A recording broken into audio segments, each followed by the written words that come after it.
Hello and welcome to episode 10 of the Snowboard Instructor Podcast. This week we have Jason and Sarah from Gypsy Snowboards. We talk about gypsy snowboarding, Morzine, and how they become one of the steeziest couples known in the industry. Alongside this, we have a sponsor for this episode. Watch and Ride is an online snowboarding school which focuses on improving your ability no matter what level you are. With loads of quick tutorials and feedback from high-level instructors, you're bound to improve not just your technical ability, but also your knowledge. They also have a fitness program to help maintain your fitness for next season of shredding. As we all know, lockdown has made us a bit lazy. Visit Watch and Ride and use the coupon code Snowboard Instructor Podcast for 25% off your order. We hope you enjoy this episode and have a great day. Yeah, thanks for joining. It's super cool to have you guys on. Yeah, we're really excited. I always see you liking the post, Jason. It's yeah, man. No, I enjoy it. It's good. It's good. Yeah. I like what you guys are doing. It's really cool. It's about time somebody did something like this, and kind of, I suppose it's a good thing to push what we do and actually support the snowboard industry. Support the snowboard. Well, snowboard from art, but snowboard and ski. Winter sports. I think it doesn't have as much of a voice in kind of our. It's a nice outlet for us. Like, obviously, we have opinions on things, and but opinions are like arseholes. Everybody's got one. Pretty much. But yeah, it's just a nice channel to voice stuff. I suppose it's really good. Have you ever listened, because this kind of, the podcast itself came really from the idea based on Dave Burrow's Ski Instructor podcast. Did you ever kind of listen to a couple of episodes? Was that one of the very first ones? No. So this is something separate. Oh, okay. But there's a ski instructor in Switzerland. I know his name. Yeah, Verbier. Yeah, I met Dave through a working group we did with Basie. Okay. And I met him through that, and he I listened to his episodes before because I actually very found like the Ski Instructor podcast really kind of interesting. Just listening to all these instructors just tell stuff and just learn more about the industry. And I was like, we haven't got anyone snowboarding yet. There's no like instructing podcast specifically for snowboarding. Again, I know it's pretty niche, but it's just really cool just to listen to people. It's that niche. Like it's getting bigger. Yeah. Yeah, 100%. I think in the when I started quite late really for my age, but you mean snowboarding or your instructor stuff? I suppose. Oh, sorry. What was the question? There was no question. Oh, I thought there was a question. Oh, sorry. Let's tell you. The questions in a bit. It's all good. That'll happen a few times. So stay tuned, guys. You were just saying from when you started snowboarding. Oh, just people getting into snowboarding. Yeah. I suppose like it's a hell of a lot popular now. Like flipping out. When I rode a mountain 13 years ago, there was hardly anybody on there. Well, I wouldn't say hardly anybody, but there wasn't as many. And now it's. I think we live in quite a specific place, though. You know? True, very true. When we coached the Royal Navy team, and when we went to Meribel. Yeah. Even though they used to have a really good park, I mean, DC don't sponsor it anymore, and it wasn't actually as good anymore, was it? Yeah, true. It wasn't built very well. And there wasn't that many like borders on the map. Even when we did like a big tour of the area, we were actually like not seeing that many snowboarders, which was a bit weird. But I think Morzine is like quite contained with snowboarders. Like a lot of the season there's a snowboarders. Like a mecca. There's literally like a no divide between ski and snowboard. You'll always have a crew and you'll always have a mixed crew. Yeah, it's really sick here, I think, for that. But I think because we've been here for so long, it was a bit of an eye-opener for us when we went somewhere else. Yeah. Because we were like, oh, there's not actually, like any borders around. But whether there used to be more, and since DC don't sponsor the park anymore, there's not. Possibly. I don't know. Even when I did Val d'Isère with the university, there wasn't, not Val d'Isère, Val Thorens, there wasn't that many there. Even back saying that, my first season in Val d'Isère, there was hardly any borders there, because that is predominantly, Val d'Isère is predominantly a ski resort, but yeah, well, I was only one of 3 boarders in the entire company I worked for. Oh shit! And there was like 50 staff. So it was like 3 out of 50 that snowboarded. The rest were skiers. You worked for VIP. But I suppose that was quite a and skis in the title. Humpty Dumpty. Also, first question then, guys. Oh. We'll do individual stories. So we'll start from Jason and then move over to you, Sarah. Yeah. In terms of when did you first start snowboarding? Like, where was your first lesson? What got you involved in snowboarding?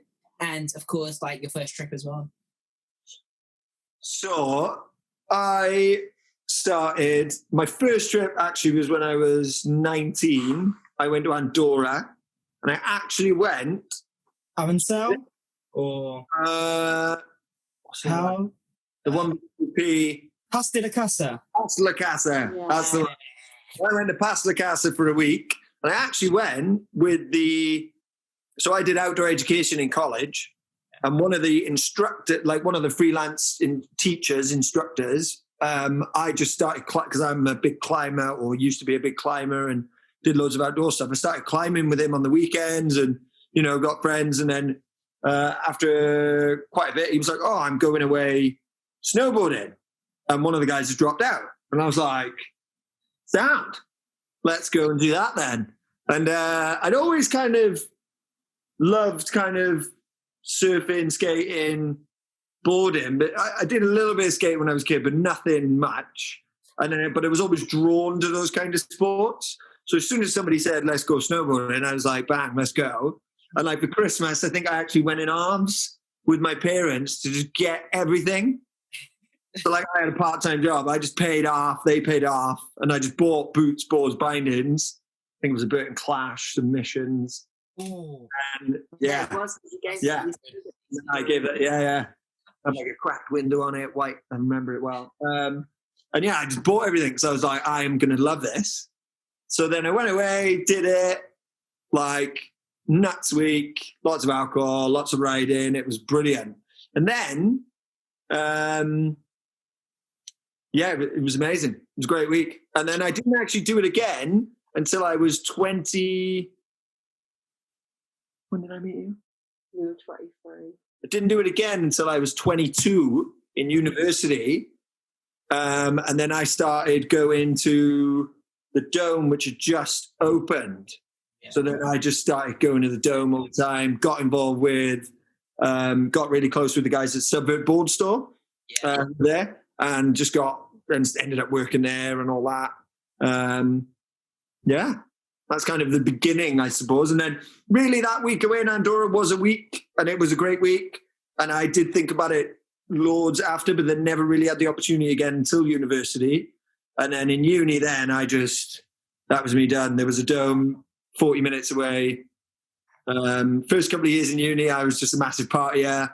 And then as soon as I could go snowboarding all the time, I just got hooked and stopped all my partying, all my drinking, all my money went into a board and new stuff and snowboarding, and because it was quite expensive. And then that was it. Nice. But how did you find snowboarding for like the first time you did it? Did it feel weird?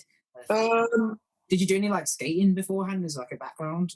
So like not really. Like I'd been on a skateboard, but I wouldn't say I had skated. I played ice hockey a lot when I was a kid. I don't know how that transpires to being okay at snowboarding, but it was balance. I played like feeling, you'd say. So yeah, played like a good level hockey. So he was in the Youth Commonwealth Games. I'm just going to say. yes, it was. In my head, it's like Blades of Glory, and he was in Lycra, and he had a really posh brush. I don't know if that's true. So I suppose balance was a good thing there. But yeah, I just like got on it, like rode it, like did boxes and jumps like that first week. I was like straight to the park. I was just drawn to the park that first week in Andorra. I couldn't even turn. And I was straight in, like I was in. But I think I picked it up pretty fast. I was kind of like, I was turning by the end of the second day, I think. Yeah. But I was definitely turning by the time I came away. And then, we were in the like all the guys I went with had been riding a few years. So I just had to I didn't have any lessons. I just kind of taught myself and then just had to kind of rag it after them. And I didn't want to lose them because sometimes. I didn't even know how to get on a chairlift. So I was like, I can't lose them. So I just like went and managed to stay with them. I didn't have a clue what I was doing. Like I hadn't even been, you know, I hadn't really been out of Wales that much. I went on holiday with my parents when I was a kid in the summer, but I'd never been like away that much. So I was shitting myself a little bit because I was like, if I lose these guys in the middle of the mountains, I'm screwed. So yeah, that was it really, I suppose. Yeah, I loved it though. Oh, yeah, it's all I wanted to do. Yeah. Sarah, what about you? When did you start? I went on so we were lucky enough as kids, we didn't go every year. It was whenever my dad's company had like a good year. We learned to ski on Oldham Dry Slope, which doesn't even exist anymore. Yeah, and so we skied from when I was little. I think we went to like Yugoslavia when I was like 7. It doesn't even exist anymore. You say Ruka? Rogla. It's in yeah, it's Slovenia now. Yeah. And then it got to, so we went on about 3 holidays, and then my family, because my mum's like one of 8, they were planning like a mass holiday with like 24 of the family. And my best mate, who I lived next door to, we were like, we want to go, but we were inline skating at the time because we were well cool. And we'd seen a magazine. That's what pulled us together. It was the skating, ice skating, inline skating. And we'd got like a magazine, and we'd seen pictures of snowboarding in the back of it, because it must have been about 14, which would have been like, what, 94, something like that. And then, yeah, so we were going away and we were snowboarding on this trip. We weren't going to ski. I remember turning up and they tried to give us like hard boots. And we were nice. like, we'd seen this magazine and we were like, it looks so cool. And then they were like giving us these ski boots and we were like, that's not what we've seen.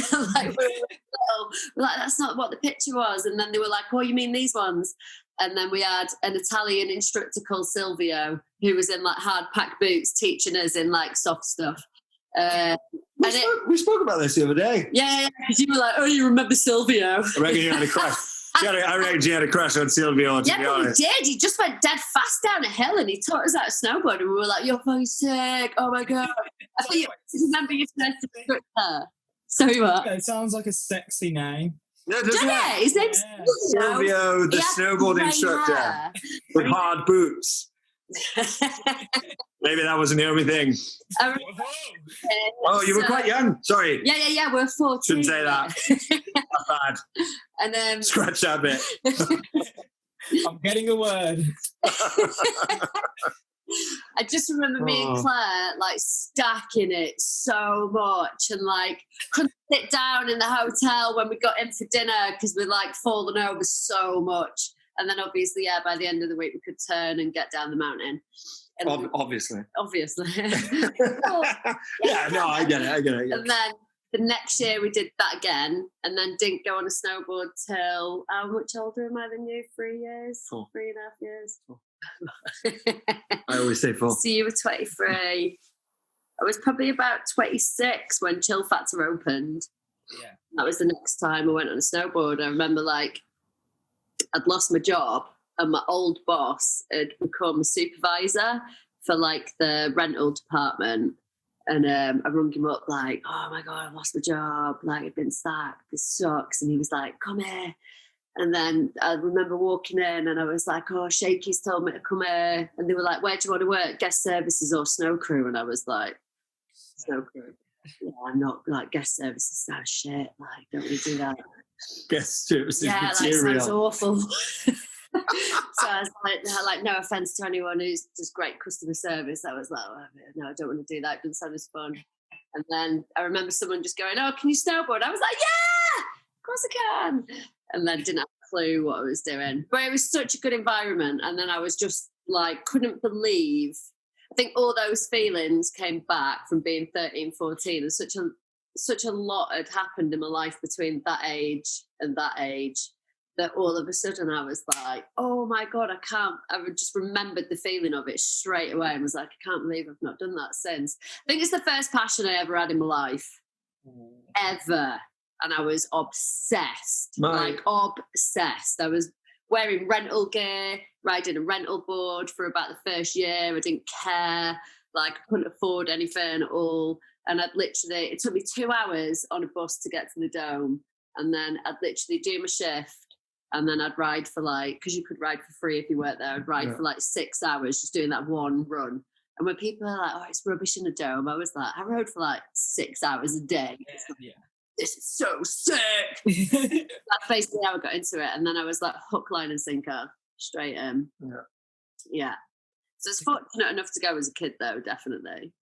Did you guys have any later trips afterwards then? Like, before you started to kind of think about being an instructor? No, so it's a little bit different, my stories to Jason's, because you taught outdoor education since you were 16.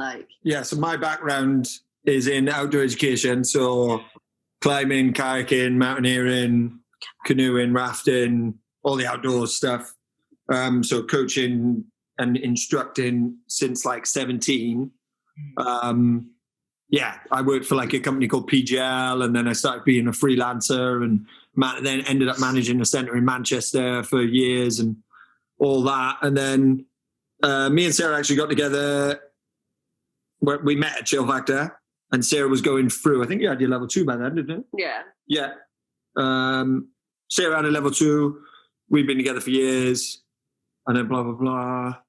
And then... You didn't really want to teach it because you... That was it. Yeah. So because I was a massive climber, all I did was climb, and then I got qualified in it and then taught it.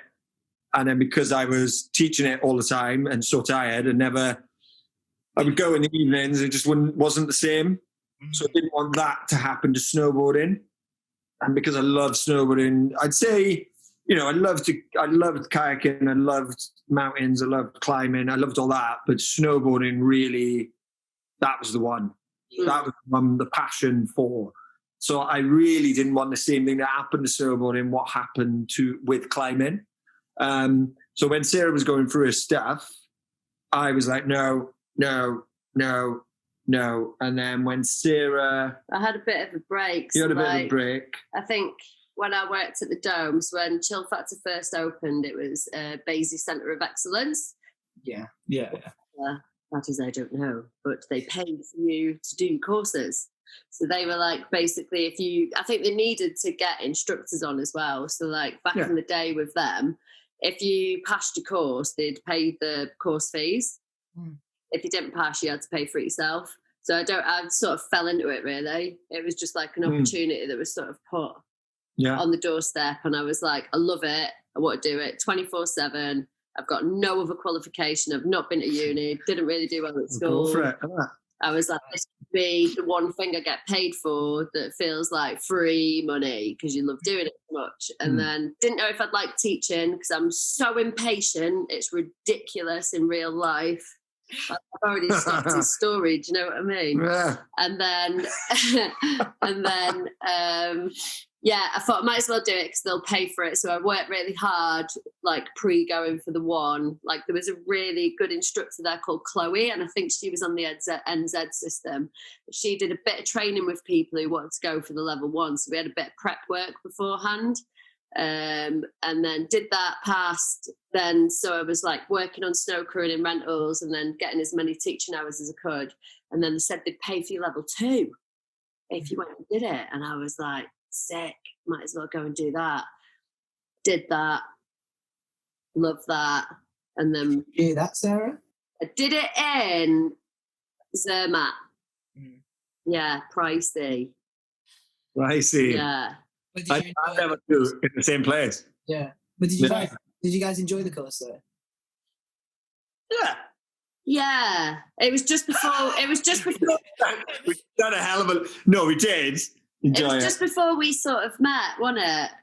So I'd not met you yet. Sorry, your level 2 was before. Yeah. Because then I didn't do anything for years in between. We just wanted to go away and do winter seasons, didn't we, really? Yeah, so sorry, that was it. I met Sarah and she was already level 2. You were don't want to ruin. And we as the years went on, we were together, we started seasoning together and going, and then Sarah then picked up doing the courses again, the higher level stuff, the 3 and the 4.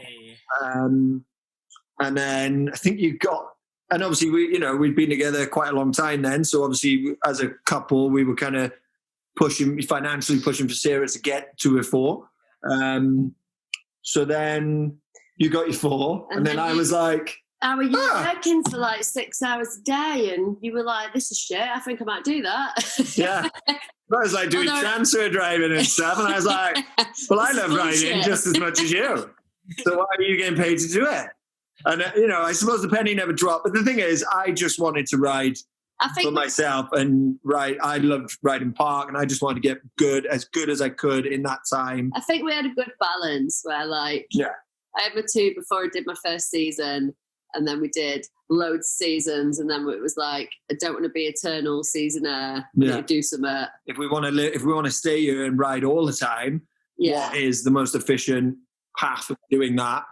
And obviously, it's teaching snowboarding. And I think, I got to the stage where, big jumps started to hurt more. Yeah. So I was like, how can I keep riding and earn a bit of ched? And then it was like, I'll go for my level 4 then. Did you come and coach on a girls' shred day or something, and then you were like, oh my God, that was the sickest day ever? And I was like, you need to just go and do your courses again. I was like, do you like teaching it? And you were like, yeah, I loved it. It was so good. And I was like, right, it's not like climbing then. Yeah. It's just timing. I think that's what it was, because with climbing, you weren't climbing. Yeah. But with snowboarding, you're actually, Because where you taught climbing, because there's this stigma where when you teach it was more like just belaying kids, or yeah. There was a few times, I'd guide and teach people in mountains and stuff, but there wasn't enough of that, because there's not a lot. That isn't a big earning. Big market. It's a lot bigger now, but back then, we're talking before 10 years ago plus. There wasn't a big thing so I suppose I just hold on to that, and then when I taught. I just did like a bit of coaching, because it's a free event. Yeah, we're not charging money for it, so it's sort of. So I could just help out on the mountain. Yeah, it sort of negates the policy, the situation. So we're insured to run it, and we have people on it giving advice to people. Yeah, that makes sense. So you came on it and loved it. So I think then I did my level 1 in Chill with Kev. Shout out to Kev. It's his birthday this week. Happy birthday, Kev. Although this will come out. This will come out in the next couple of weeks. So. All right, okay. So happy birthday in the past, Kev.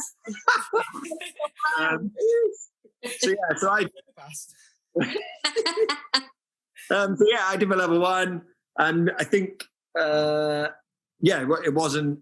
I wouldn't say it was difficult. I'm not. Taking that away from anything. You had 10 seasons behind you. So I say 10 seasons riding. I think that's the main reason. Oh, absolutely. And then all the instructing that I'd done since the age of 16, I'd had about 10 years guiding and instructing as well already in a different discipline. So, and it's easily adaptable. Yeah, we have very different stories of what the system was. Like, you literally did it in 2.5 years from 1 to ISTD. Basically, what can I book onto? Tick, tick, tick, tick, tick, tick, tick. Yeah, just smashed it off quite quick. Yeah, which I'd say quick. It was exhausting near the end. Oh my God! Yeah, I put too much in there. Still loads of pressure, even if you're 10 seasons deep. Yeah. What was the jump from your level 2 to level 3 was? So, when you both of you, was the jump technical wise and teaching a bigger jump to you, or not as much, or? Massive, because I obviously did my 1 and my 2 before I'd even done my first season. Yeah. And then I was sort of going through the system as I was getting better and sort of better at my snowboarding. Whereas you'd put 10 years of work in, and without knowing to pull off. Yeah. And I think because we love riding together. I think we're a very fortunate couple. Love shredding together. So I think even when you started to want to go for courses, I'd already got quite. So obviously I just stole info of Sarah. You'd be like, oh, what do they want? What do they want you to do? I just started riding that way, I suppose. You were at such a level, you could just the podcast adapt. It was like, oh, you need to do that, and you'd be like, oh, I never thought about that. You video one run, and you'd be like, oh, all right. Did you ever kind of listen to a couple of episodes? It was like that.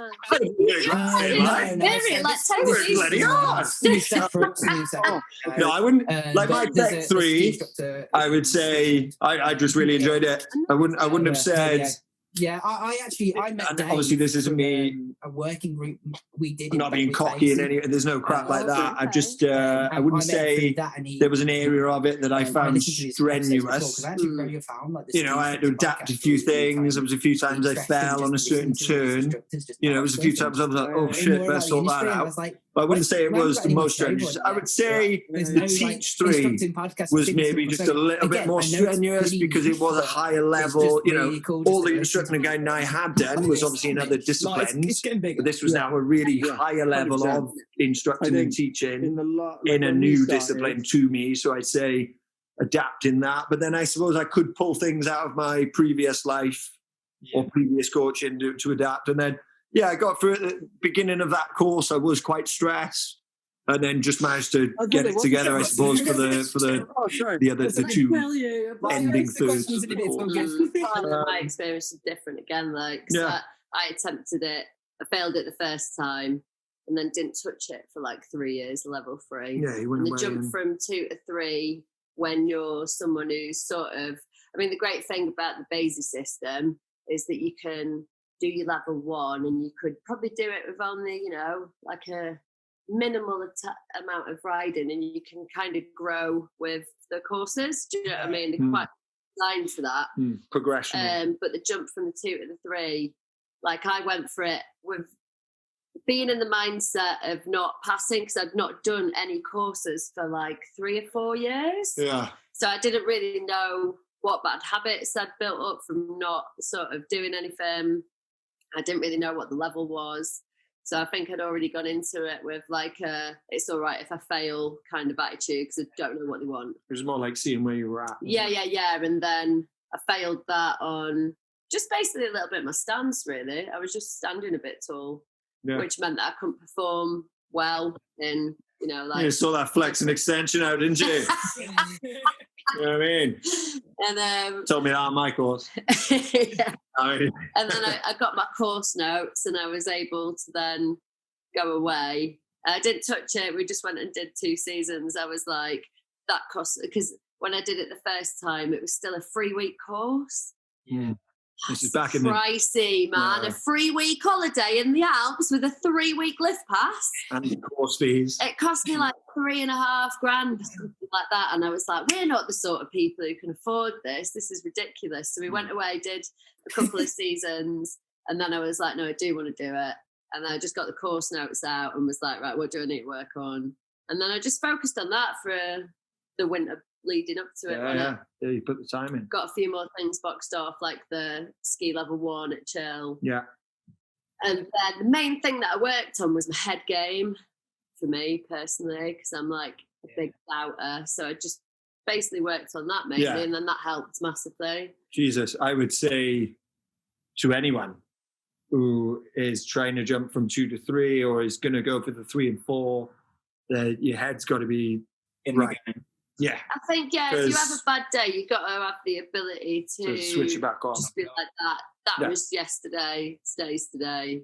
Let's focus on that. Yeah, 100%. I think, if you carry stuff through, you can it's such a pressured environment and everyone wants it and everyone's under stress. So it can be, if you're in a group of stress heads, that could tip you over the edge. You know what I mean? You've got to be able to shut the door on that, just really, I'd say. Sort of block everyone else out. Be a nice person, support people in your group as much as you can, but also be able to shut off the noise and focus on yourself. I think that's what helped me. I just 100%. Used to hang back when we were doing like the steeps and the difficult stuff. I'd hang back, have a little word with myself, and then it was fine. I think the realistic thing as well before going for those courses is, really be honest with yourself where you're at, and like, the criteria is there.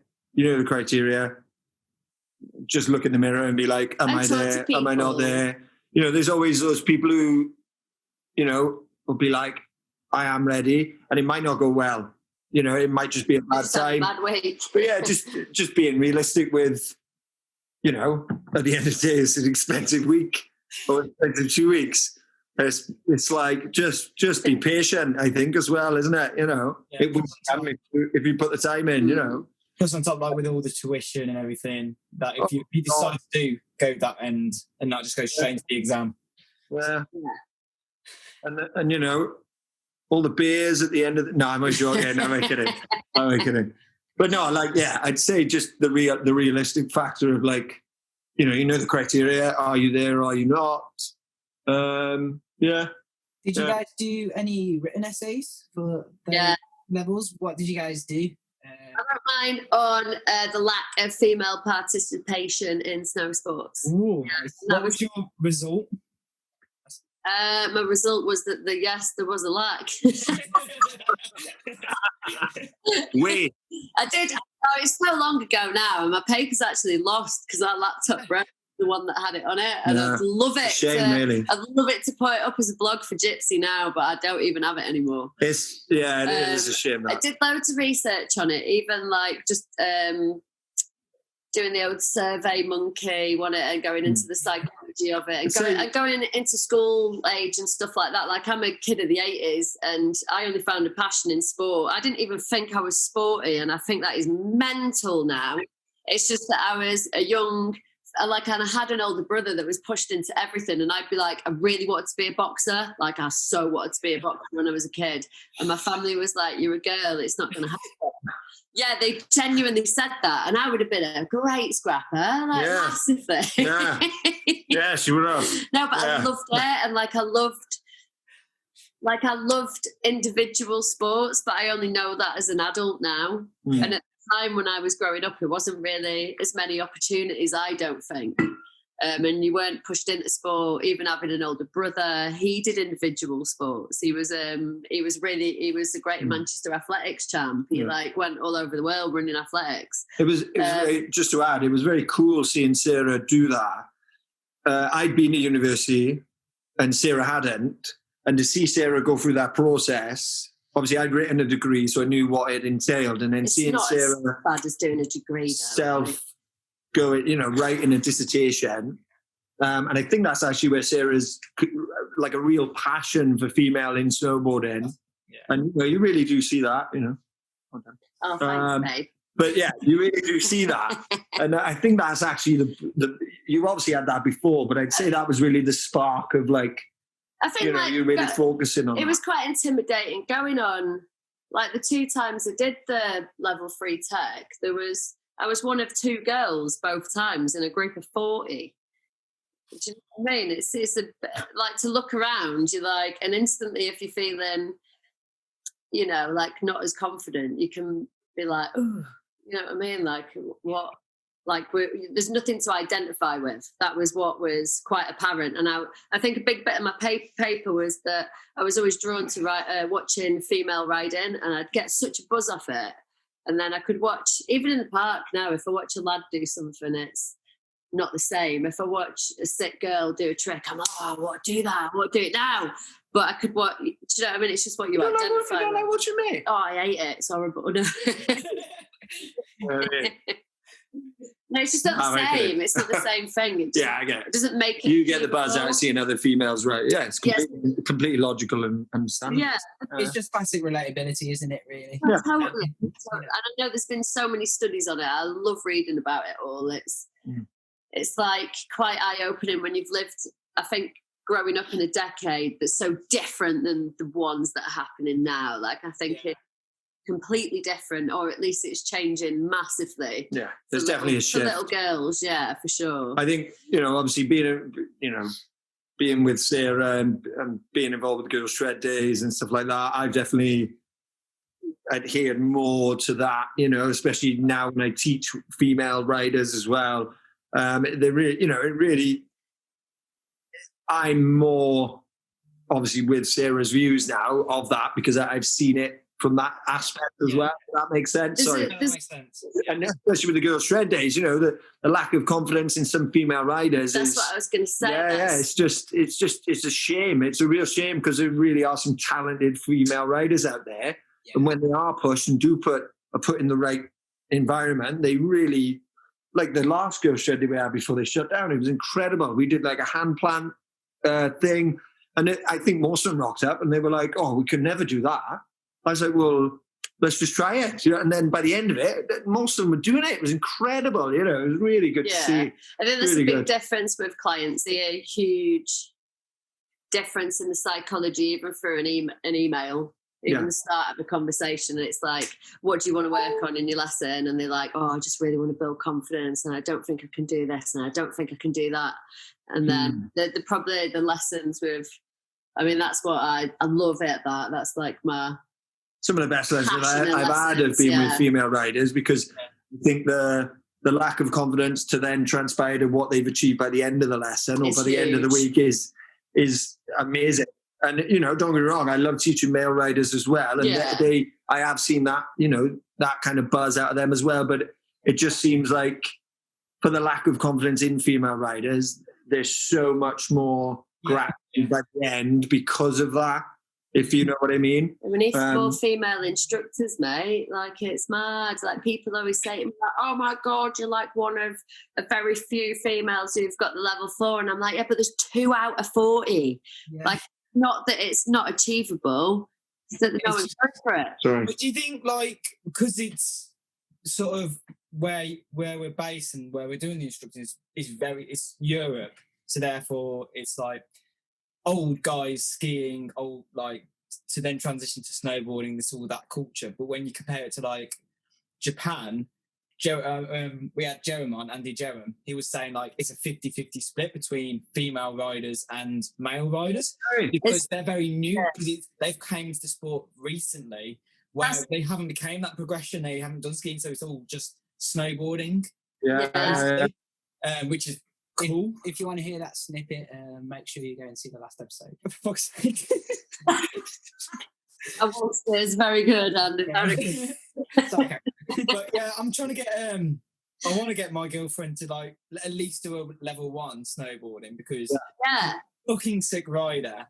It helps with your shred as well, mate. It's like the cheapest 5 days worth of lessons you're going to have ever. Yeah, private tuition, isn't it? Yeah. I think our mindset of going somewhere else, and I think we're probably going to end up going Morzine just for a week this week. This year. I recommend Morzine. Come and see. Someone told me about this like brand called Gypsy Snowboarding, and like, they are. We want to get on with them. I'm thinking of applying for a job. I won't get one. There you go.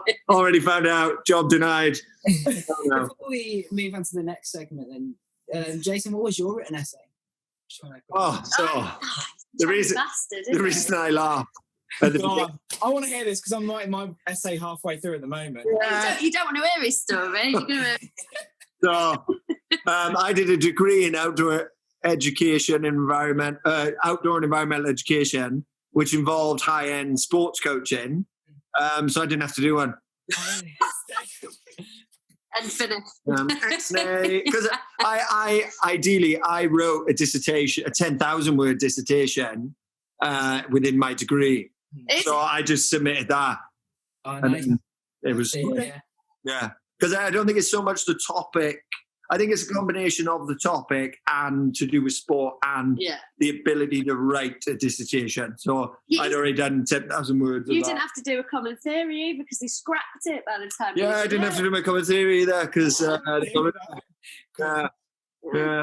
even tried to ask him if because I got a few high qualifications in kayaking and climbing, if I could just like get my level 2. And they didn't fall for it though.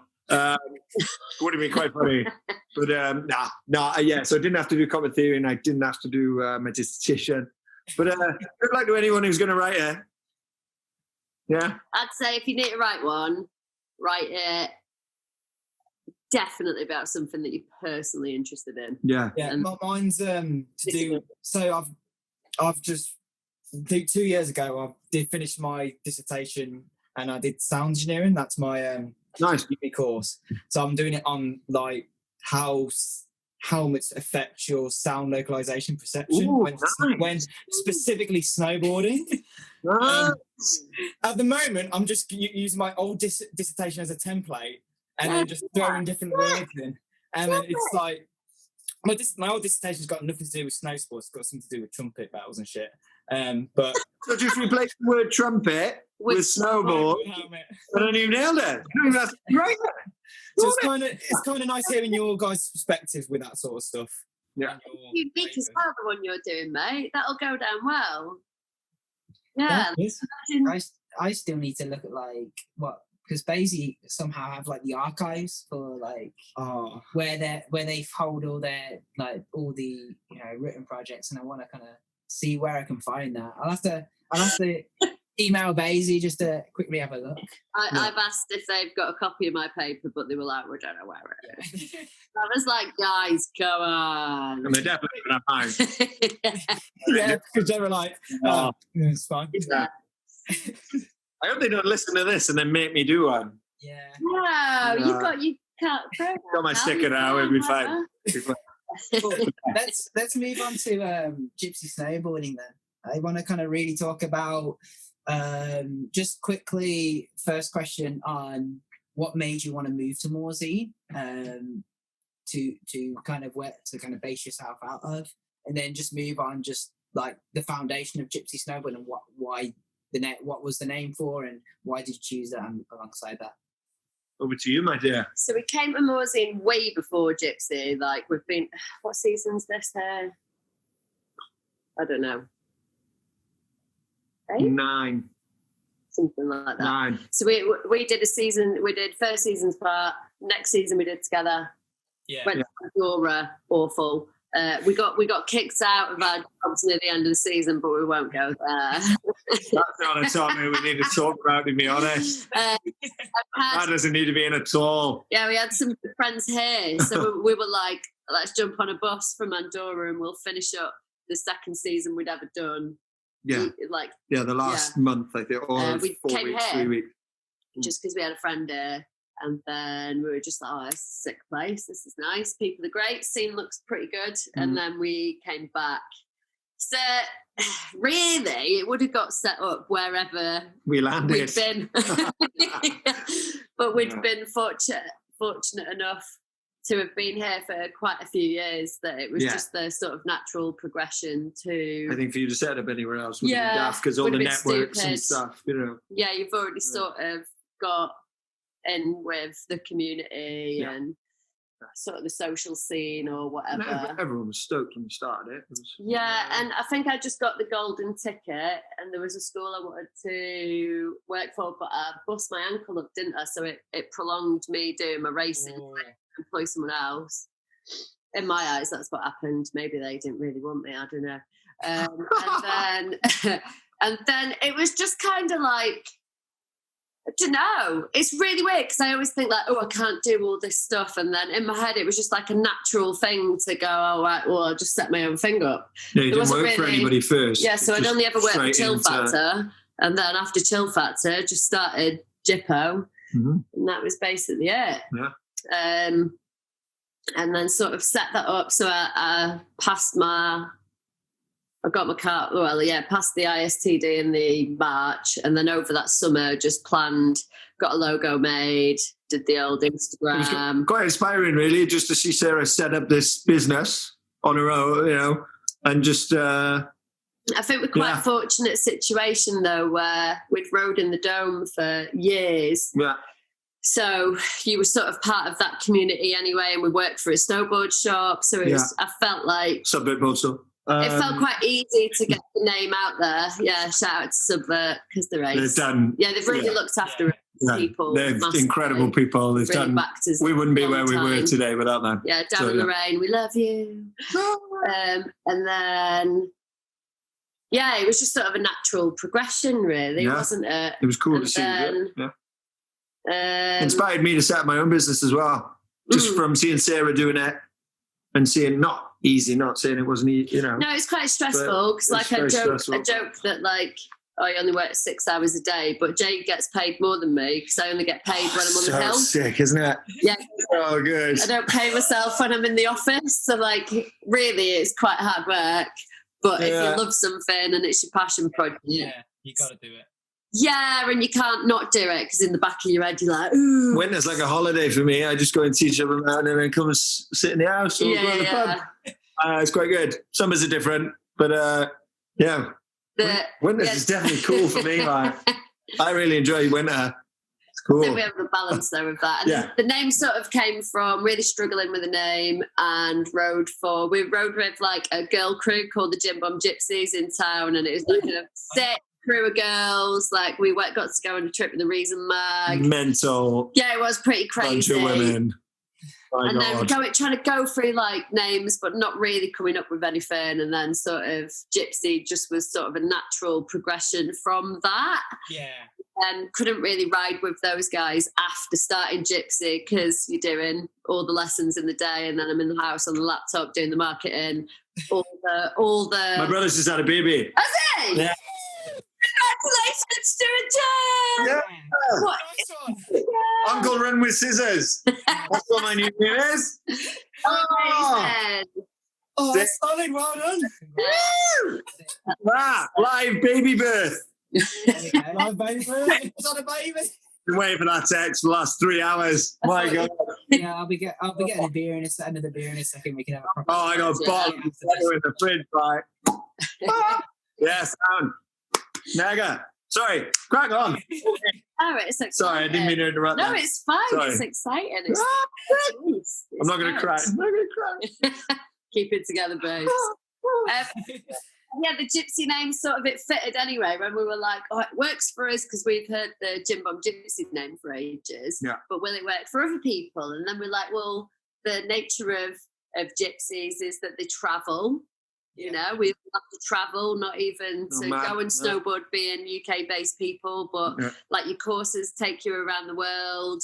It seems like a free kind of life, and it came kind of just sort of fit for us. And then I had some really good advice off someone where they were like, your name becomes obsolete, really. Once you've had a company long enough, it just becomes a word that associate with that. You could call it poo sticks if you wanted.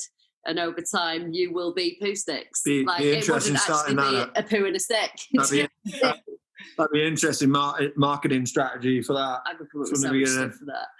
Yeah, we got stuck and it kind of worked. Yeah. And there was a local artist, Lois Farrow, shout out to her, sick logo, who, we just gave loads of ideas to, and she came up with that logo. Cool logo, yeah. Yeah, which we're probably going to reinvent this year, though, because you get bored of looking at your own shit, don't you? It's like, massively. So we're going to do a bit of a rebrand. Such a poet with words. I'm a wordsmith. Get tired of looking at your own shit. Yeah. Can we have that inscribed? Yeah. That's how it felt. Right.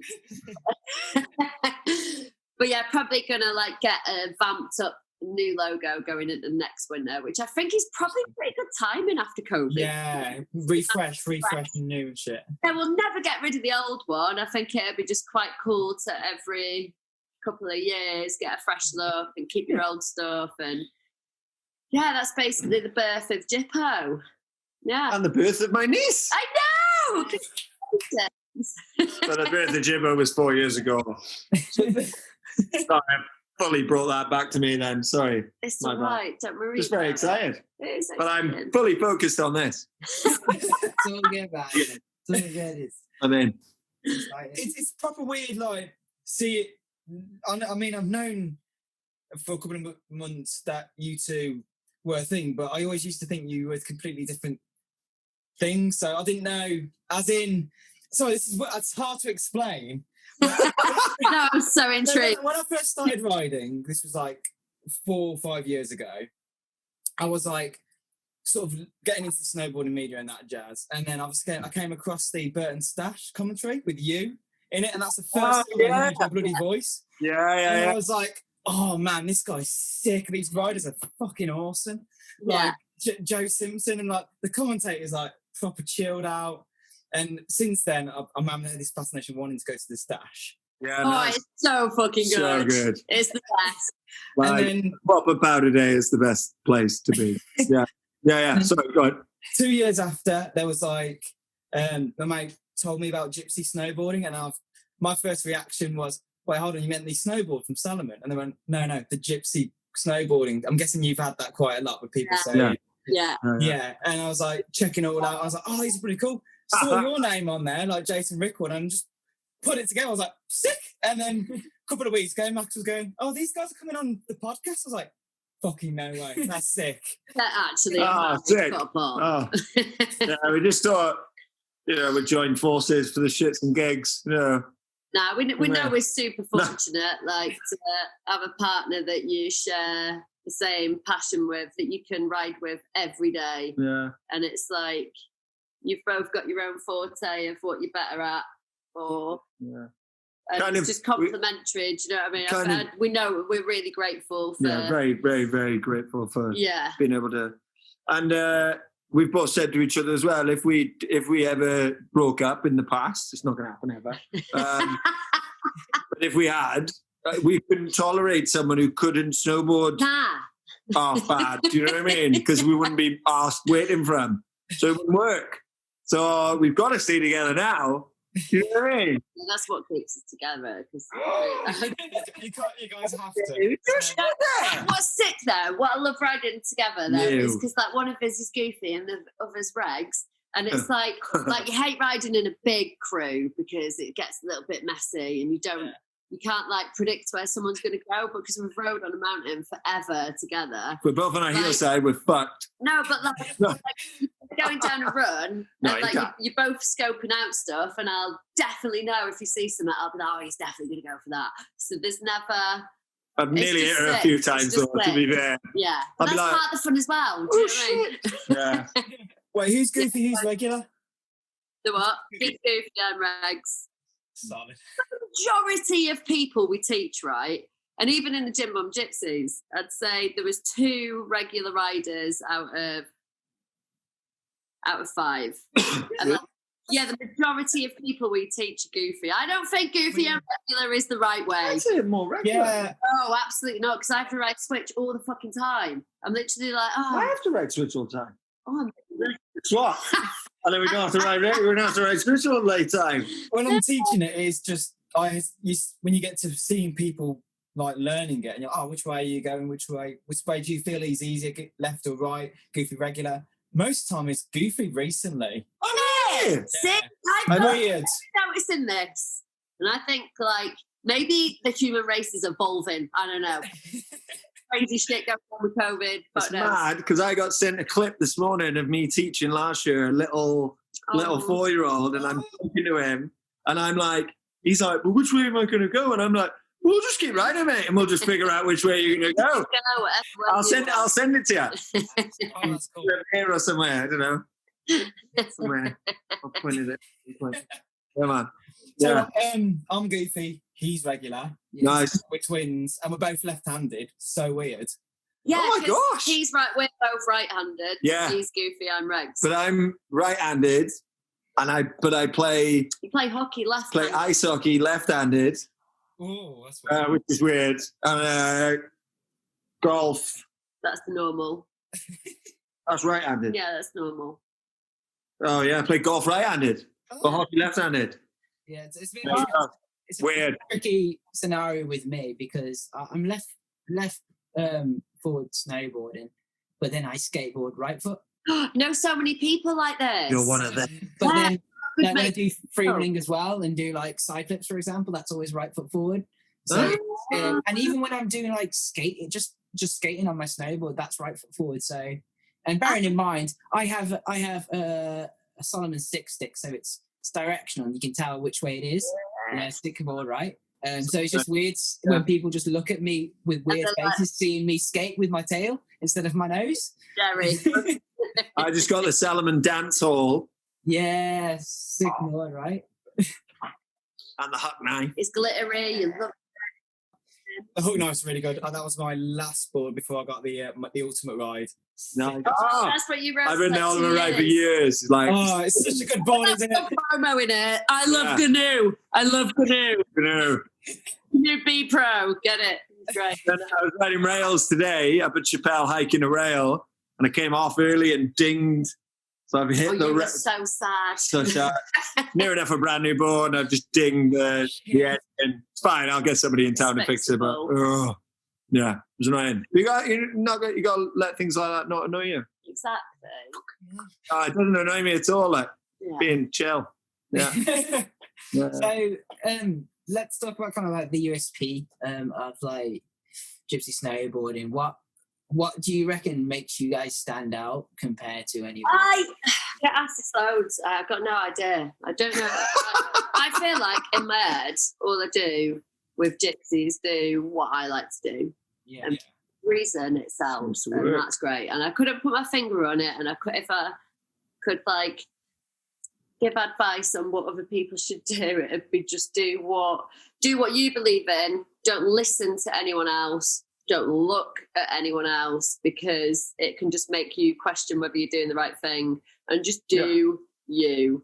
And I think like a huge, I'd say our USP, obviously, because like I'm one of a few British female instructors out here, we sort of have like 50-50 male and female, where I think a lot of other schools, I mean, I can't speak for them, I have no clue what they do. I think with you being a female owner, female rider, female coach. Because we do the Girls Shred Day stuff, which again is a passion project, like I love doing it. I think we just attract more females than other schools do. And I used to have long hair. Kind of fit the bill. Again, just like we need more female instructors, especially in like a higher level. And it is so achievable. Like I'm not the best rider on the mountain by far, like at all. It's just that the numbers aren't there. Like girls are not going for it, and you need to go for it. Like anyone out there trying to do it, just fucking do it. Like let's talk about into more detail than the Girls Shred Day, because that's what I would say your USP is. Like when you kind of first come on the site, and when you hear like people talk about Gypsy, it kind of relates to a lot of that the kind of growing collaboration in terms of girls. He's put his top on backwards. I was just looking. I was like, brilliant together. Brilliant. Love that. Yeah, the Shred Day. We're by no means the first people to do this. There's so many people doing like girls events all over the show, and I just think because.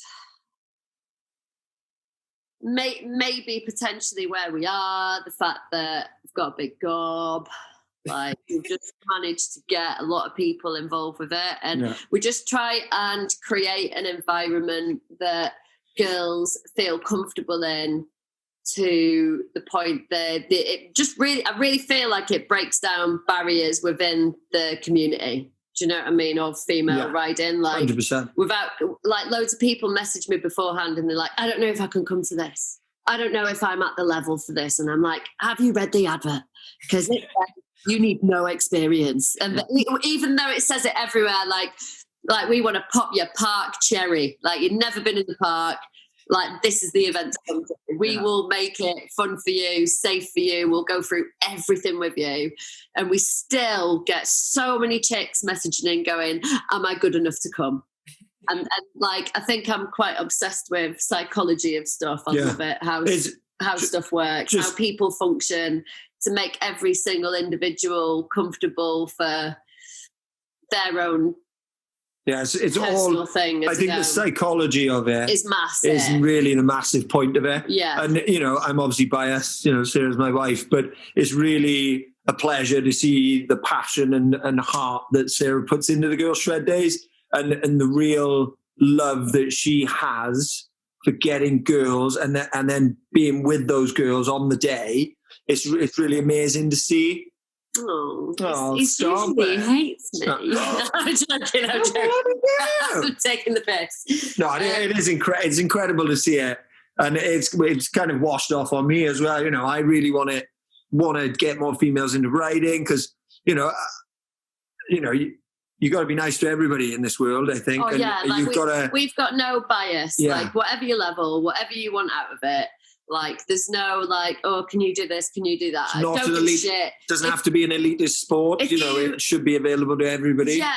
definitely. At the end of the day, because I had a chick on a lesson once, and it's the only person in my life who couldn't get turning, and it's the hilarity of what she was saying. She was like, just don't see the point. Like, I am having a lovely time. That's Charlotte. Yeah. Charlotte. He side slipping everywhere because Amazing. I can see the mountains and it's beautiful.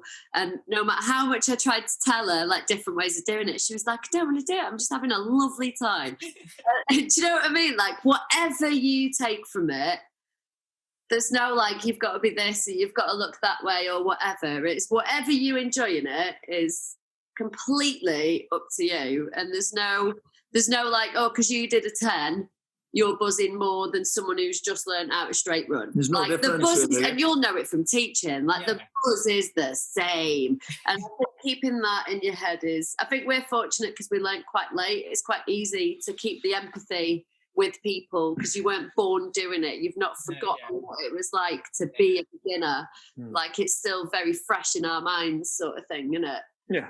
So I think that helps. I think that transpires into anyone we teach, really, because we just want them to enjoy it, get the buzz for it, and then ultimately want to do it carry again. on snowboarding forever. Yeah. Because the more people we get into the sport, the bigger it becomes, and the whole 10 yards with that. So yeah, it's the whole love for the sport, the whole love for the doing of it, the passion of it, and it really does show on the girls' shred days. Like, I'm really, the last really one. proud of them now. Like before, I'd always be really nervous going into them and stuff. And again, I'm not the first person to even do them in this resort.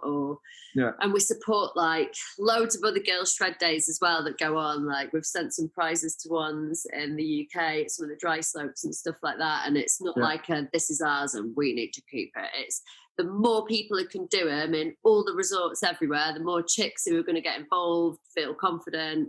And that's what we'd support any of them. Like if people wanted prizes for the more the merrier, isn't it? The more the get the Even there was at the last girls' shred day, there was like 100 girls at it. Yeah. The last two this season. The last two. Yeah. It's so sick. And just seeing them all together, is incredible. Even that photograph at the end is incredible. Just 100 girls are just all stood together just for the love of the sport. A bit ski and snowboard. They was there, but do you like? Really, I mean, it's inspiring in general, but is that to you personally inspiring to see? Look back what you were and what you were aiming to seeing, as you said, 100 girls like in our view, and just going, wow. First year, like at the end of last season, was the first time that I sort of appreciated what it had sort of become. Do you know what I mean? Because you get caught up in it like the seasons. Yeah, it's quite busy. You start working mid-December. You do a shred day, you're teaching all day the next day. It's like gone. You've done this because you do this big, and they're free events as well.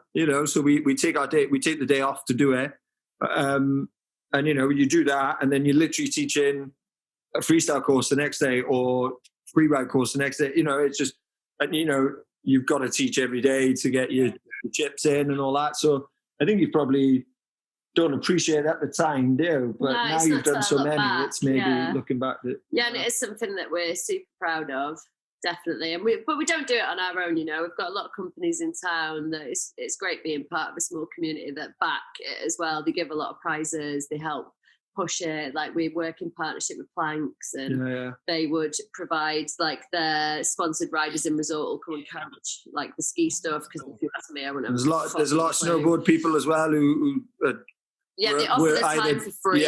We're either training to be instructors or are instructors, and they give their time for free. And people actually want to be involved now. Like you'll be like, "Oh, do you mind coming? Do you want to help on this? Do you not want to help on this?" And they're like, "Oh yeah, I'd love to." And that's like really nice as well to have people want to be involved with it. I think it's just a rad day. Do you know what I mean? And then we do it. Yeah, there's a big prize given at the end where everybody has a beer, and we have a bit of a announcement and stuff. Get him on the mic. Like the staff again, which is great. Yeah. No, it's really cool. Yeah, it's something I want to continue forever. Some of my favourite days. it'd be great to collab with people and maybe take it to other resorts. But we're very aware that we've been a part of this community for so long that it might just be that it works here for us. Do you know what I mean? Like, would we get the same pull if we went somewhere else? But I definitely want to take it elsewhere in the future. That's kind of moving on to the next question then. Future of where you guys see Gypsy Snowboarding be like. Is there any goals you have like in so many years plan? Is there any ideas that you guys kind of thinking about? And what you guys want to do? Well, I'm not going to give away my business secrets, but I think for me personally, I feel like kind of fortunate, even though I feel like a scatty mess. It actually feels like you're just being quite present without even knowing that you're being quite present.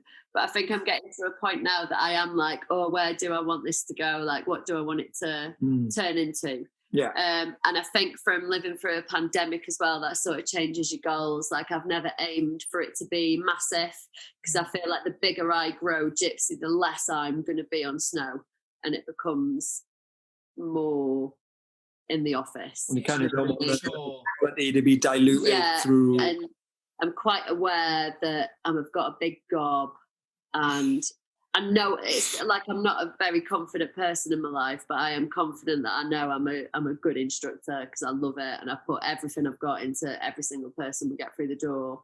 And I'd hate for me to have in the back of my head like, oh, I've got to get off the hill and do da.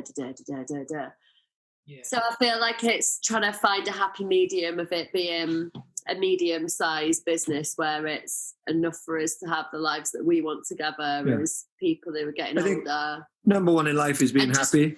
I suppose that's the foundation of it, you know. Just want to promote snowboarding. Like, snowboarding has given me and Jason individually and as a couple so much that we would just want to inspire as many people as we could to get what they want out of it, whether that's whatever it is that you want out of it. Side slip to a back seven, do you know what I mean? Whatever it is, if you want to work really. in it, if you just want to, if it's your release from your normal day life, like whatever it is, like if we could walk away from snowboarding, because we know it's not forever, I can't teach forever, we could walk away from it and know that we'd touched like loads of people with it. Like, I'd be so happy with that. That'd be that's like the dream for us, because we've got like I'm the sort of person who lives my life like I know it's just a load of chapters, and whatever you get as a job, I don't want to be in a job for 40 years because that'd kill my brain. Do you know what I mean? So I'm already in my head thinking of the next thing that's not necessarily snowboarding. Do you know what I mean? And we do, like, I definitely want to... Although we always are going to snowboard. Yeah, for sure. But I don't always want to wear forever. I don't think. Yeah. And, like, I'm sort of expanding all the apparel side of it. So that's something that we do. Because, I am not a shoes and a bags girl. I'm a wear kind of girl. Yeah. Like, you get so pissed off at how many outfits I have. I'm like, I just get this new jacket. More technical jackets than bloody eBay. I think that's the side that I really want to push more. Like, we're getting the online shop up and running, which isn't live yet, guys, but it will be soon. And want to do more events, because when we started, like, we were dome rats, do you know what I mean? And we were at the end of the era where there was more money with all the companies. So when we were starting, there was like competitions every weekend, like Burton comps. There was what other one? Like the Brits there as well. You know? Yeah, the Brits. Yeah, like the indoor Brits. The FBBB, like all their Burton High Fives, the West Beach comp. There was a Santa Cruz comp. Like, what else was there? There was so many. Like, we used to ride it. We used to go to them all together, just drive to them together and ride them all. It was sick. It was so, there should be more of that, I think, in the UK again when the money gets there again. Yeah, I think like evolve more into events that I've got like a team of instructors doing that side, and we're maybe pushing another side that's just basically the bottom line is promoting snowboarding, get as many people into it as you can. And trips. Trips. I think that's basically because we want to go on the trips as well. You know, Alaska, Japan, Jackson Hole, Tahoe. Have you guys done it before? You guys done any gypsy trips before? Sorry. Gypsy trips. We've only done our gypsy trips we do in resort with a couple of chalet companies, and the main one we work with is like Riders Refuge. But we want to take gypsy trips elsewhere, but you need to watch this space for that because we've got plans on where we want to go with those. Oh yeah, none of the places I just mentioned, by the way. Not at all. But maybe places. I'm pushing for it. But you know, or just to go in general would be nice. Yeah, the gypsy trips are rad weeks, and we know everyone does like snowboard camps, but they're sick. Like anyone who runs snowboard camps, it's just rad. And if you've been on them, it's rad being with a mixed group of people and just getting to know each other over the week. And at the start of the week, you watch everyone like sizing each other up, but they forget that they've all got like a common love of snowboarding. Yeah. So at the end of the week, the best mates. Try and break that kind of, you know, it's not about the who's best and who can do this and who can do that. It's just about going out together, isn't it? Well, it's society, isn't it? Society judges. People judge each other all the time, day in, day out, minute on minute, second on second. And I think, you know, that in society is encrusted in us now. You know, as soon as you rock up to a new person, you're already measuring them up to see what they do, how they are. It's human nature, isn't it? It's just human nature. Survival instinct, essentially. We try and break that a little bit, I suppose. In terms of collaboration then, guys, how has it been working at the Morzine resort, like kind of communicating with those guys at the resort and evidently communicating with just different types of ski schools as well? Been all right? Fine, because I think that everyone who comes through, like you'll know yourselves from working in a dome, from going through courses, you know everyone. It's such a small world. So everyone's friends, pretty much, isn't it? We're on really good terms. We hear worse things in stories of the ski school world than what you see like the snowboard world, like that's for sure. Yeah, that's. But then I don't know if it's just rumours because we're not in it. So, do you know what I mean? It could just be that like bar chat. We try and make a real effort to talk to everybody and say hello and. Like we've been. I think I've only had one bad incident, which was riding. It was right at the end of the winter in my second season of doing gypsy, and I was riding through Avoria. I was just going down into this like little basin area, and like these 3 ESF instructors came up and they like cornered me and they were like bah, bah, bah, bah, like shouting at me in French, and this other ESF dude came up. I'm not slugging, like there's loads of lovely ESF instructors, by the way. And this dude came up and he put his arm around us and he was like, "No, guys, she's my buddy. She's so nice to everybody." And the other 3 were like, "Oh, okay." I think the main gripe is that is a language thing, in it. They get a bit pissed that we're not fluent French, but like we work with individually with UK clients the majority of our time, so it's quite hard to get a good major grasp for ourselves. How about the odd run in with ESF? I think it's worse for guys than it is for girls. I'm a big fan of them. Yeah, I'm not a big fan. I'm being diplomatic, guys. You know. Don't be political on this podcast, innit? Don't hit me on the back of your leg with your ski pole. Yeah, I've never had that. Otherwise I'm going to shove it up your ass. But no, I'm joking. I'm making it. Some of them are really nice. Some of the more vintage members of the ESF school tend to be opinionated, I think. At the height of their career, I imagine they were teaching when all the first conflict was coming through back then. Yeah. So, like, for them, they have, like, a different view of what... I kind of get it, because imagine if we're working at domes and a bunch of French guys just start, getting our jobs. I'd be a bit pissed. You can see it from both sides of the coin, and you know, you're either an arsehole or you're not. And if you're an arsehole off on the slope, you're probably an arsehole off the slope. In life. So we don't have too much trouble. And I think between all the British guys, like all of us did courses together. Do you know what I mean? Yeah. So everyone's pretty pally, to be honest. And I think everyone's... oh, God. Oh, I've got 2 cats that scrapping like mad. We're playing podcast, guys.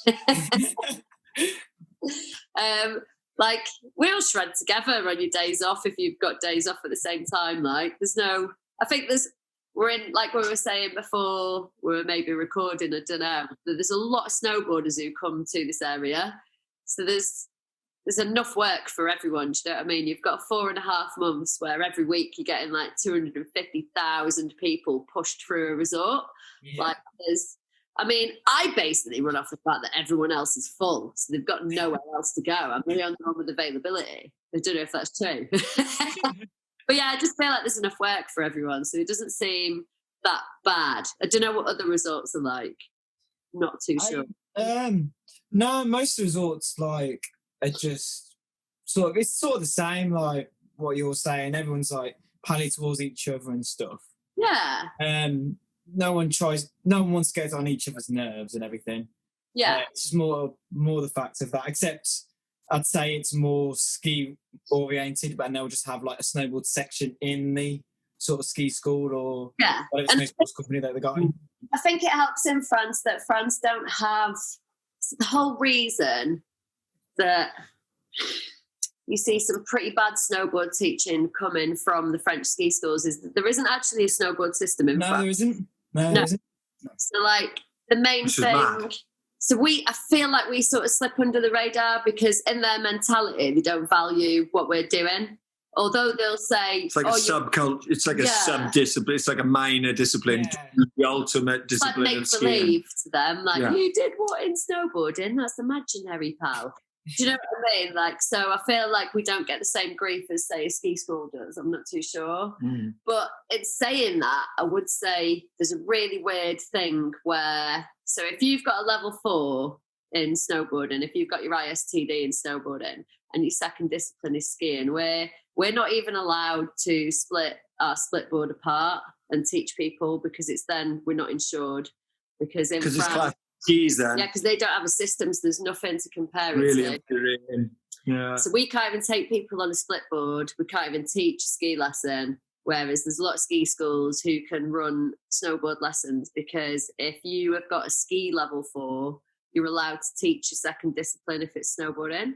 So my only advice to any listener out there would be, if you really wanted a snowboard lesson from a snowboard school, I'd hunt out a snowboard specific school because they generally, I'm not saying it as a nationality thing, but they're generally going to be a much higher level in that discipline. I think if you're having a beginner lesson, it's fine.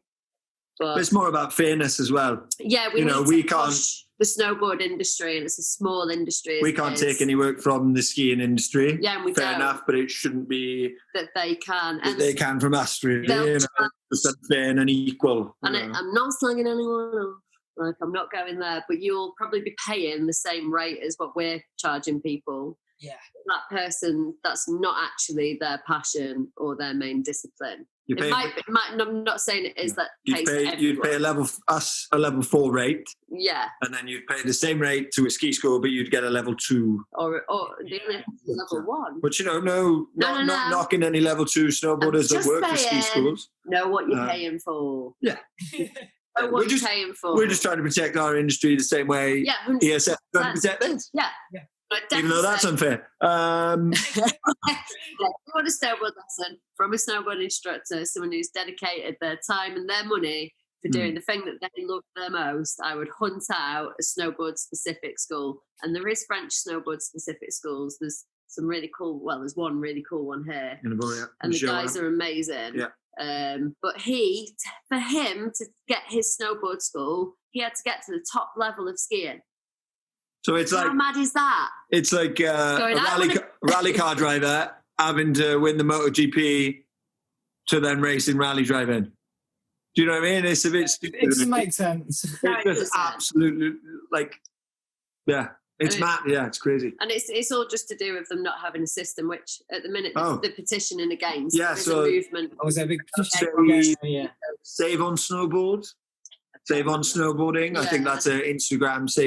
Save EN Snowboarding. I think that's it. Might not be it. But that's a big petition and a movement in France to get snowboarding defined as its own discipline, its own sport. Its own system, its own set of exams. But, and this might ruffle some feathers, but feathers are meant to be ruffled. There's even an element of that within Basie with ski towards snowboard. Like, for example, when you do your EMS, the shit you get if you're on a or your mountain safety, there has been from certain guides an element of a split boarder being on the course, a little bit of like, you're seen as a hindrance. Seen as a hindrance, and also like the exam for your EMS is all ski. There's no snowboard related questions. So I'm sat there being asked 3 types of ski binding. Yeah. And as much as my knowledge is long and wealthy, it doesn't stretch to ski brands. Yeah. Well, specifically ski touring binding brands, which I've never even seen a ski tour. Well, I have seen one, but I've never touched one or flipping heck. Or, there's just some, it should be even, Stephen, equal. And that, snowboarding is its own sport. It's proven that. It's got 2 disciplines now in the Olympics. It is an amazing sport that, people dedicate their lives to. People get paid millions of dollars to do professionally. Same in skiing, but, you've got professional motorcycle riders and professional car racers. They're 2 different sports. It's not that one's a subculture of the other. It should just be separate, their own thing, their own this. Yeah, that's my only little. I'm just saying, know what you pay for. Know what you pay for with the lessons. There is some ski instructors we know out here that have got the 3 teaching snowboarding. Yeah, and they are really good. But I'd just really ask what you're paying for. Yeah, for sure. Bosh. And promote snowboarding. Yeah, that makes sense. Yeah. Kind of want to move on to the next segment in terms of the freestyle community, relating it to both Morzine and the UK. Of course, you guys have kind of really grown up in the Dome, so the freestyle community that's there. And John Weatherly! Yeah, John Weatherly. Did you? How did you guys find that scene and how it's grown over the years you've kind of been there? In the Domes or in Morzine?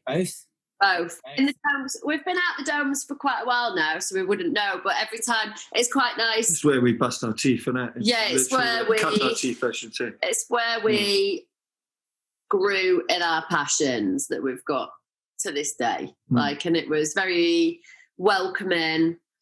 It was very nurturing. This isn't a shameless plug again, but honestly, when I say Subvert Board Store, they literally, they're the reason I snowboard now. Because when I went there, they pioneered for the park to be there.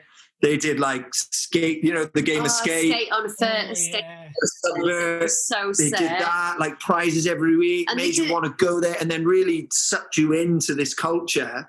I left uni in Liverpool, moved to Manchester, and on the first night I moved into a flat, Colin Mitten, one of my best friends now. And we went to the Dome, then we went for a night out, and it was just you just got sucked into this community. And then a lot of my best friends now are from that community. That was a huge moment in, we both found a passion, we're involved in this community, and the people who we met at that time are people who we are now long-lasting friends forever. Your extended family. Yeah.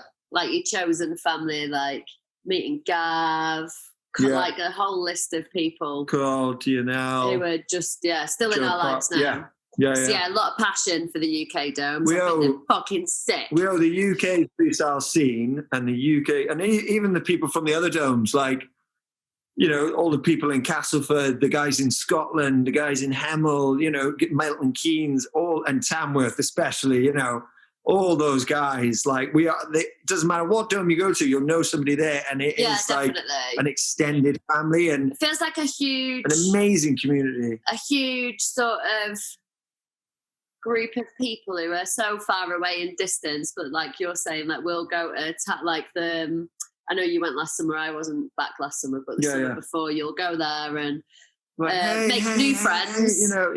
Totally make new friends straight away, and meet fucking hell, I remember meeting you in Morzine or wherever you've been. Just a great community. And touching back on when those comps used to go down all the time. Oh yeah. Guys used to come to the Burton I-5 is a classic, the West Beach ones. People used to come. We do the comp. The Domes, wouldn't you? Tour the Domes. You go to somebody and they come. You do the comp. Be a sick night. Then you'd all go on the piss. Yeah. But it would be an amazing thing that you would just all hug and see each other, and you know, and then you all like message each other outside of the comps, and you know, like I think for us, the UK dome scene crosses into when we're going to different resorts, even around Europe. Because I feel like there's never a resort we turn up to, and if you're spending a minimum of a week there, you will 100% bump into someone who you've met in a UK dome. Yeah. Like on my first season in Fernie, it was -40. No one was riding this day, and I'd gone up the hill with my housemate, stood at the top of a mountain, and a guy got off a chairlift and was like, looked at my board and was like, "Subvert board store." He was like, "No, I'm riding, chill." And I was like, what the fuck? I'm in Canada on the top of a mountain. The amount of people you just a madly small community, isn't it? bump into or shout across the mountain at, you know, it's like, it's crazy. It's such a small world as well, isn't it? Totally. Yeah. You know, the magazines as well, like the Reason Mag and White Lines, you know, and all them people, and like all the online stuff as well.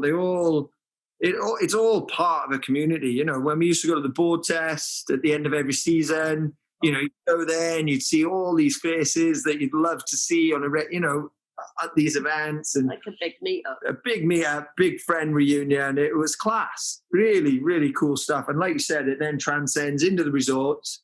And those people now come out, like we're obviously permanent here for the winters. Those people now come to the resorts, and then we hang out that week and get to ride again, and it's still going, you know. I think progression-wise, it was rad for us because I suppose it must be the same for you guys in town. There's so many people doing a lap every minute. Yeah. Like it's like we get. I think as we come from Dome, we get more pissed off when you go to a resort and it's like a 15-minute lap, and you're like, oh, God, bit long. Especially if you guys ride Tam, like rope.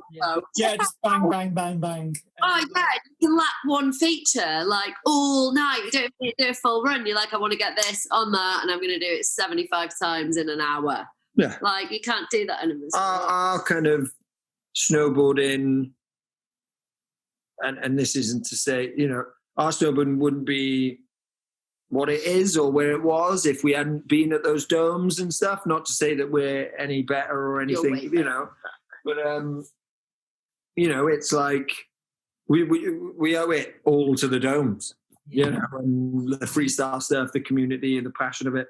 It just, out here you get a real mixed bag of people who, so there's quite a park crew scene, and it goes quite seasonal really. Like obviously in spring park's like hectic, because like newbies have got better and want to go in the park or whatever, but you get like a solid stash crew.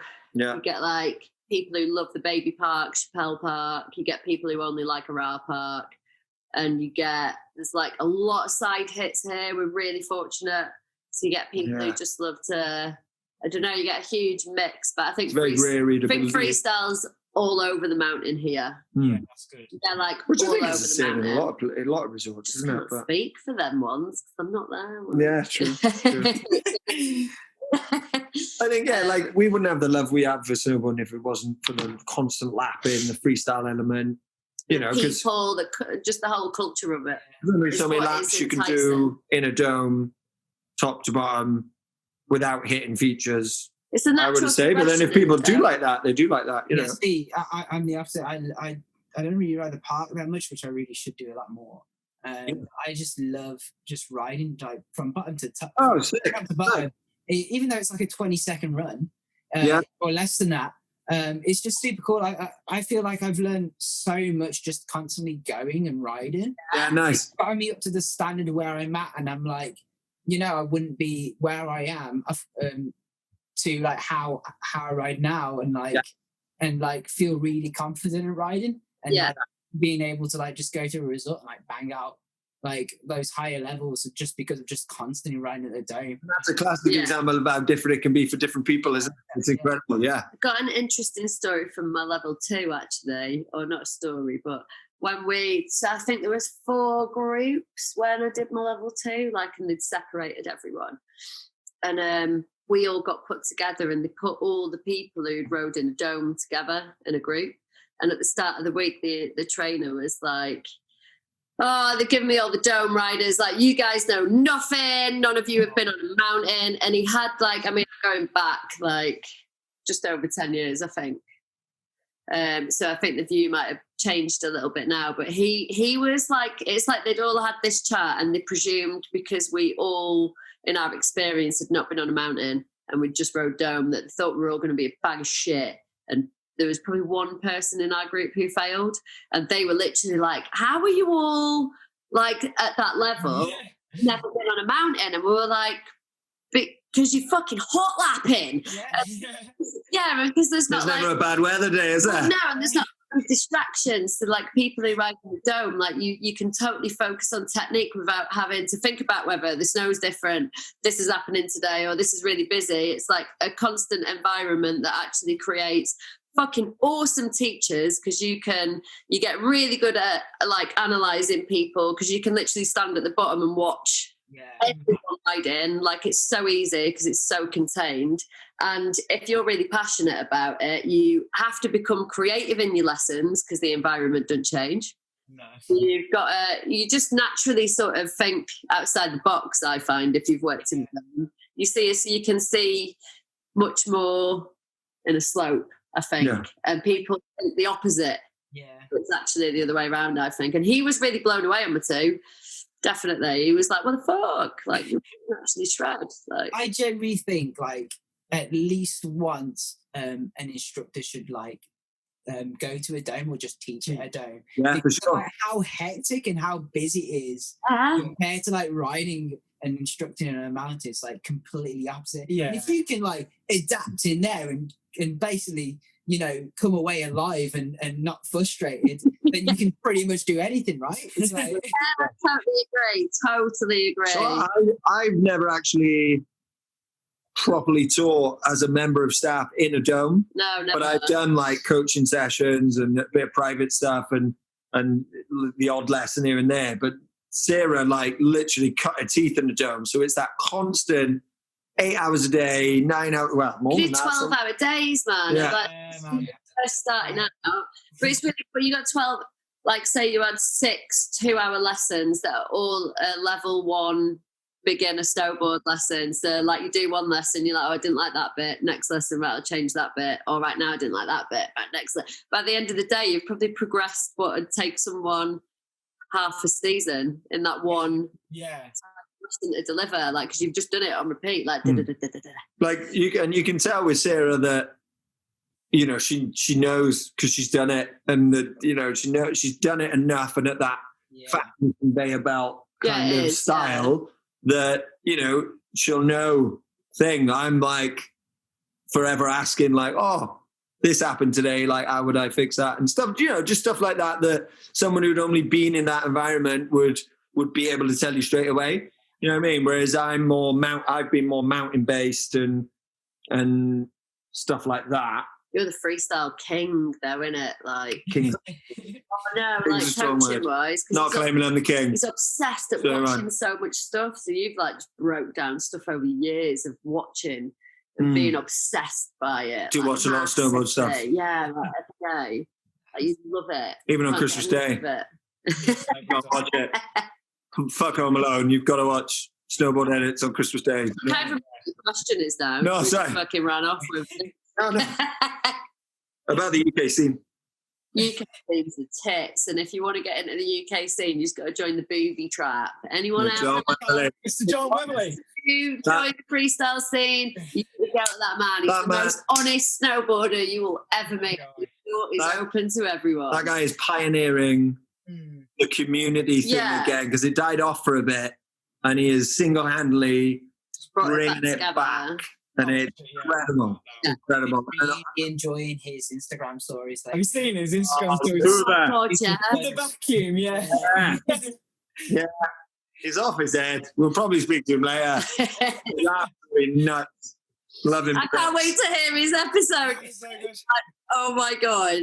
I'm going to have to edit it, to be honest. We'll get around to it for sure. That lot of shit. We love you, John. Oh, yeah. Oh, so, last question then, guys. In your opinion, what makes a great snowboard instructor? What makes an amazing snowboard instructor? Ooh. Someone who is able to like not have any expectations themselves of people. So they're going in there with not getting frustrated because they expected to get somewhere with that lesson, being like having quite an organic approach, but with the ability, like the knowledge behind it, I suppose. Someone who's not judgmental, has got a lot of compassion and empathy. Here's a classic one for you. John Weatherly. Yeah. Like, he's just the non-judgmental, just absolute passion-fed snowboard man that you want. And you see, like, Mia Brooks, his protege, who's now absolutely slaying it to pieces, is literally from the wizardry of John. John's riding in Mia, and it's amazing. Passed that on. Yeah. I think the ability to pass on your love for the sport. That's the key. Yeah. Definitely. Yeah. Like, you don't want to give too many technical things because people don't want to hear the jargon unless they want to hear the jargon. They'll tell you if they want to hear it. And I just think you just want to pass on the love for it and the passion for it and the absolute want to get up in the morning and do it. Yeah. I'd say. I think you grow over your years of teaching. Like, again, we've got such different stories, and I just always wanted to be giving people. I never wanted someone to not want to snowboard again because I was in a bad mood or I wasn't enjoying my day. So I was always very aware of like whatever shit was going on for me in my day. As soon as I walked into that situation of having a group of people, like I didn't put my shit on them basically, because you wanted them to come back. Yeah. Like, it had given me so much. I would hate someone to be like, that was an awful experience and never would do that again. On the basis of that first instructor. Like, I've heard people have such horror stories. Like, I remember my first instructor, Silvio. Oh, my days. He gave an impression. He loved it, though, and that's what he put across to us. He loved it. And when he finished his lesson, you could see him off riding, and he was inspiring. Do you know what I mean? So what makes a good instructor? Someone who loves it and who can, for any educator in anything, I suppose, someone who loves what they're doing, got a passion for what they're teaching, and therefore you'll always have the will to make people understand and being adaptable to everyone. Yeah, and I'd say don't try and blag it because we're not wizards. And you're allowed to make mistakes. You're allowed to make mistakes, you know what I mean? And if somebody asks you, a certain thing, don't pretend like you do and give them misinformation. Or work it out with them. Work it out with them and get to the bottom of it.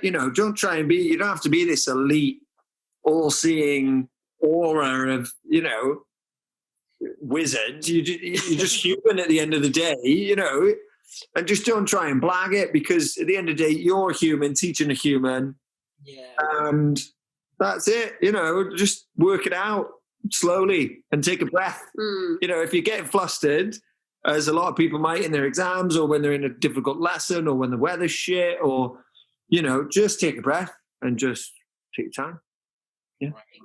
Yeah. Amazing. Thanks so much, guys. That was. Oh, thank you. It's been a blast. So before we kind of finish recording, let's get some plugs in. So plug yourselves in. Yeah, plug yourselves in. Where can we find you?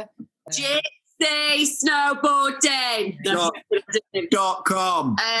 GypsySnowboarding.com. If you want to email us anything, we are always open to chat about anything. Like email address. Even if you want to know about boards, you can email us at bonjour@gypsysnowboarding.com. And then you can find us on Instagram at Gypsy Snowboarding and the same on Facebook. Yeah. Yeah. And then we're not really on Twitter or anything. Hooked up with Canoe, Gypsy, Canoe boards, demo days, crap sacks, Suburb Board Store, Salomon, snowboards, Smith goggles help us out as well. You do. You're plugging everything now. Yeah. Bit of Men Adventures if you want any summer outdoor activities. You got to go whitewater rafting. Stag hens, anything like that. Just come and see me. Shameless. We're getting shameless now, aren't we? No, if you go on the website, then we have like an inquiry form that you can literally send us anything you want and we'll answer. Yeah. Get in touch. Yeah. Any like budding instructors out there who are going through the scheme and either want advice or want to come and do some stuff, give us a shout. Sure, we love stuff like that. Yeah. Thanks for having us, guys. Thanks, guys.